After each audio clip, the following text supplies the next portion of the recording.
Realme আবার launch করতে যাচ্ছে Realme C সিরিজের আরও নতুন একটি ব্র্যান্ড নিউ স্মার্টফোন। আমরা Realme যদি C সিরিজের নাম শুনি তখনই আমাদের কাছে মনে হয় যে খুব কম বাজেটে আমরা ভালো কিছু পেতে যাচ্ছি।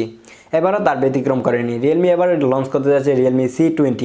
আজকের ভিডিওতে আপনাদেরকে জানানোর চেষ্টা করব Realme C20 স্পেসিফিকেশন। আরও জানানোর চেষ্টা করব এই ফোনটা কবে লঞ্চ হবে, এই ফোনটা যদি বাংলাদেশে আসে তাহলে প্রাইস কত ধরা হতে পারে।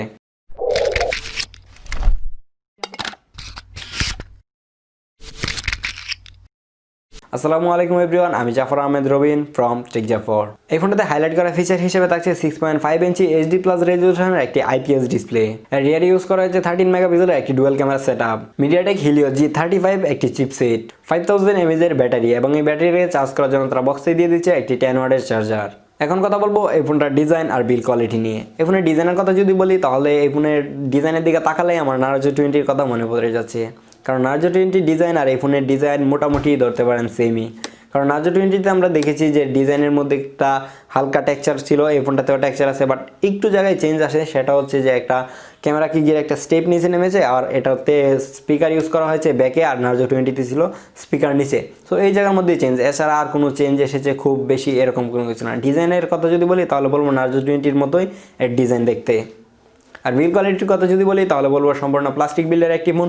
যদিও এই ফোনটা প্লাস্টিক, কিন্তু প্লাস্টিক হলেও যেহেতু এটাতে একটা টেক্সচার ইউজ করা হয়েছে বা ম্যাট ফিনিশ দেওয়া হয়েছে ব্যাকে, যার জন্য প্লাস্টিক হলেও এই ফোনটাতে ক্র্যাশ পড়ে যাবে বা এই ধরনের কোনো প্রবলেম হবে না। যার জন্য প্লাস্টিক বলতে পারেন খুব ভালো মানের প্লাস্টিকই এই জায়গায় ব্যবহার করা হয়েছে। এখন কথা বলা যাক এই ফোনটার ডিসপ্লে নিয়ে। এই ফোনটাতে ডিসপ্লে হিসাবে ইউজ করা হচ্ছে 6.5 ইঞ্চি HD+ রেজলিউশনের একটি IPS LCD প্যানেল। এতে থাকছে 270 ppi ডেন্সিটি এবং এই ডিসপ্লেটাকে প্রোটেকশন দিচ্ছে কর্নিং গরিলা গ্লাস 3। এর স্ক্রিন টু বডি রেশিও 88%। এখন কথা বলার চেষ্টা করবো এই ফোনটার পারফরমেন্স নিয়ে।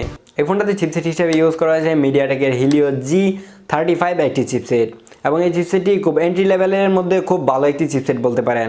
কারণ হচ্ছে এন্ট্রি লেভেলের মধ্যে মিডিয়াটেক কিন্তু বর্তমান সময়ে খুবই ভালো মানের প্রসেসর দিচ্ছে, আর এই প্রসেসরগুলো কিন্তু Realme C সিরিজে খুব বেশি ইউজ করছে।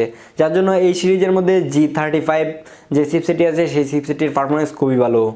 এই চিপসেটটি বিল্ড করা হয়েছে 12 nanometer আর্কিটেকচারে এবং এটা একটি অক্টাকোর চিপসেট। এতে জিবি হিসেবে পাচ্ছেন পাওয়ার VR GE8320। এই ফোনটাতে আপনি সফটওয়্যার হিসেবে পাচ্ছেন out of the box Android 10, টপে থাকবে Realme UI 1.0। এই ফোনটাতে স্টোরেজ টাইপ হিসেবে থাকবে eMMC 5.1। এখন কথা বলবো এই ফোনটার রিয়ার ক্যামেরা সেটআপ নিয়ে। এই ফোনটার রিয়ারে ইউজ করা হয়েছে একটি ডুয়াল ক্যামেরা সেটআপ, যার প্রাইমারি ক্যামেরাটি 13 মেগাপিক্সেলের এবং সেকেন্ডে পাচ্ছেন একটি 2 মেগাপিক্সেলের ডেপথ সেন্সিং ক্যামেরা এবং সাথে পাচ্ছেন একটি LED ফ্ল্যাশ লাইট। এছাড়া এই ফোনটার রিয়ারে আর কোনো কিছুই থাকছে না। এর রিয়ার ক্যামেরাটি দিয়ে আপনি সর্বোচ্চ 1080p 30 fps এ ভিডিও রেকর্ড করতে পারবেন। এর ফোনটি ইউজ করা হয়েছে একটি 5 মেগাপিক্সেলের ক্যামেরা, যার অ্যাপারচার 2.2। এটা দিয়ে আপনি সর্বোচ্চ 1080p 30 fps এ ভিডিও রেকর্ড করতে পারবেন। তাহলে এর ক্যামেরা সেটআপ দেখেই মনে হচ্ছে যে এই ফোনটা খুবই এন্ট্রি লেভেলের একটি ফোন হতে যাচ্ছে, বাট পারফরমেন্স খুবই ভালো হবে। এই ফোনটা সিকিউরিটির কথা যদি বলি তাহলে বলবো যে এই জায়গার মধ্যে তারা খুবই একটি বাজে কাজ করছে, যেটা হচ্ছে এই ফোনে কোনো ধরনের ফিঙ্গারপ্রিন্ট সেন্সর দেয়নি। এই ফোনটাতে আপনি কোনো ধরনের ফিঙ্গারপ্রিন্ট পাবেন না। ইন ডিসপ্লে বলেন, সাইড মাউন্টেড বলেন বা ব্যাকে বলেন, কোনো ধরনের ফিঙ্গারপ্রিন্ট কিন্তু পাচ্ছেন না। এটাতে আপনি প্যাটার্ন ইউজ করতে পারবেন, পিন ইউজ করতে পারবেন, পাসওয়ার্ড ইউজ করতে পারবেন, এই ধরনের সিকিউরিটি আপনি ইউজ করতে পারবেন। এটাতে আপনি কোনো ধরনের ফিঙ্গারপ্রিন্ট সেন্সর পাচ্ছেন না। এখানে এই ফোনটাতে ব্যাটারি হিসেবে ইউজ করা হয়েছে 5000 mAh এর ব্যাটারি এবং এই ব্যাটারিটাকে চার্জ করার জন্য তারা বক্সে দিয়ে দিচ্ছে একটি 10 ওয়াটের চার্জার। তো আমরা দেখেছি যে Xiaomiর বেলায় কিন্তু Xiaomi যদি 5000 mAh এর ব্যাটারি দিত তাহলে এই জায়গার মধ্যে তারা চার্জার দিত হচ্ছে 30 ওয়াটের, না হয় 35 ওয়াটের, এই ধরনের বড় চার্জার দিত, যেই চার্জার এই ফোনে সাপোর্ট করে না, এর থেকে বড় চার্জার দিত। কিন্তু Realme জায়গায় এসে কিন্তু ব্যাপারটা একটু অন্যরকম হচ্ছে যে Realme ব্যাটারি ঠিকই বড় দিচ্ছে, কিন্তু চার্জারের জায়গায় তারা স্যামসাংয়ের মতো ছোটো চার্জার দিচ্ছে। আমার মনে হয় যে এই জায়গায় তারা মিনিমাম 15 ওয়াটের একটি চার্জার দিতে পারতো। এই ফোনটা যদি বাংলাদেশে লঞ্চ হয় তাহলে বাংলাদেশে এর প্রাইস হতে পারে 9 থেকে 10,000 টাকা। আর এই ফোনটা যদি বাংলাদেশে আসে তাহলে এখন আপনি বাংলাদেশে কোনো অবস্থাতেই পাবেন না, এই ফোনটা আরও কিছুদিন পরে পাবেন। আর আপনি যদি এই ফোনটা অফিসিয়ালি কিনতে চান তাহলে এই ফোনটার জন্য আপনাকে অনেক দিন ওয়েট করতে হবে।